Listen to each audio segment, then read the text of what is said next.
एक फिर जो नियम तुझे उनको समझाने हैं वे ये हैं। 2 जब तुम कोई इब्री दास मोल लो तब वह 6 वर्ष तक सेवा करता रहे और 7वें वर्ष स्वतंत्र होकर सेंतमेंत चला जाए। 3 यदि वह अकेला आया हो तो अकेला ही चला जाए, और यदि पत्नी सहित आया हो तो उसके साथ उसकी पत्नी भी चली जाए। 4 यदि उसके स्वामी ने उसको पत्नी दी हो और उससे उसके बेटे व बेटियां उत्पन्न हुई हों तो उसकी पत्नी और बालक उसके स्वामी के ही रहें और वह अकेला चला जाए। 5 परंतु यदि वह दास दृढ़ता से कहे कि मैं अपने स्वामी और अपनी पत्नी और बालकों से प्रेम रखता हूँ, इसलिए मैं स्वतंत्र होकर न चला जाऊंगा। 6 तो उसका स्वामी उसको परमेश्वर के पास ले चले, फिर उसको द्वार के किवाड़ व बाजू के पास ले जाकर उसके कान में सुतारी से छेद करें, तब वह सदा उसकी सेवा करता रहे। 7 यदि कोई अपनी बेटी को दासी होने के लिए बेच डाले तो वह दासी की नाई बाहर न जाए।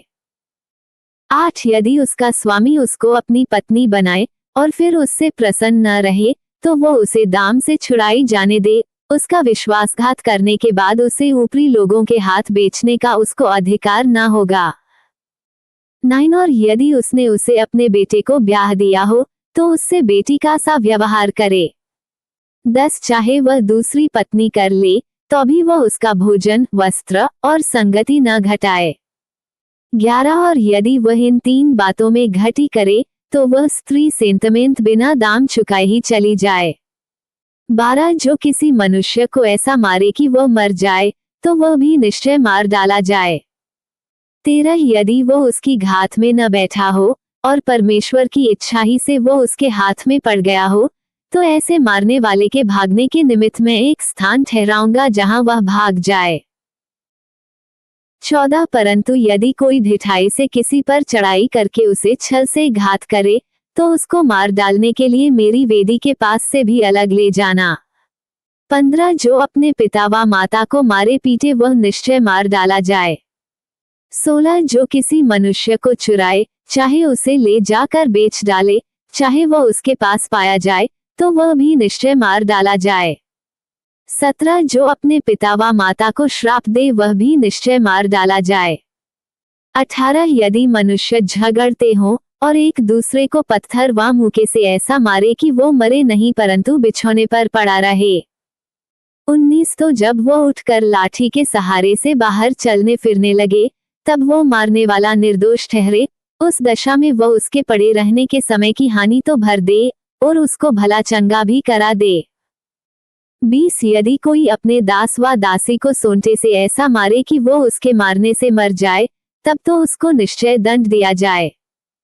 21 परंतु यदि वह 2-1 दिन जीवित रहे तो उसके स्वामी को दंड न दिया जाए, क्योंकि वह दास उसका धन है।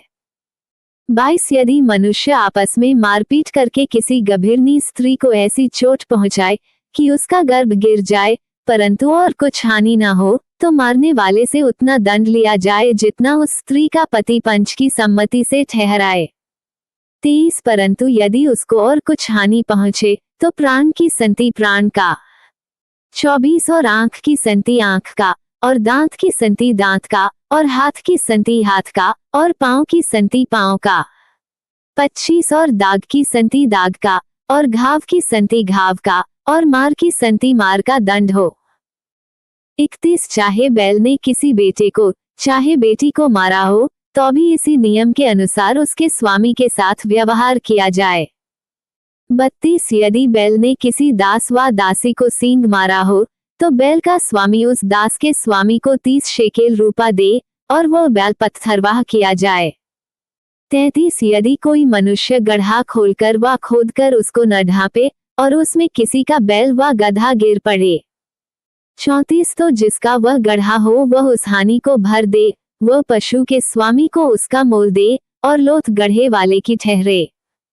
35 यदि किसी का बैल किसी दूसरे के बैल को ऐसी चोट लगाए कि वह मर जाए तो वे दोनों मनुष्य जीते बैल को बेचकर उसका मोल आपस में आधा आधा बांट ले और लोथ को भी वैसा ही बांटें।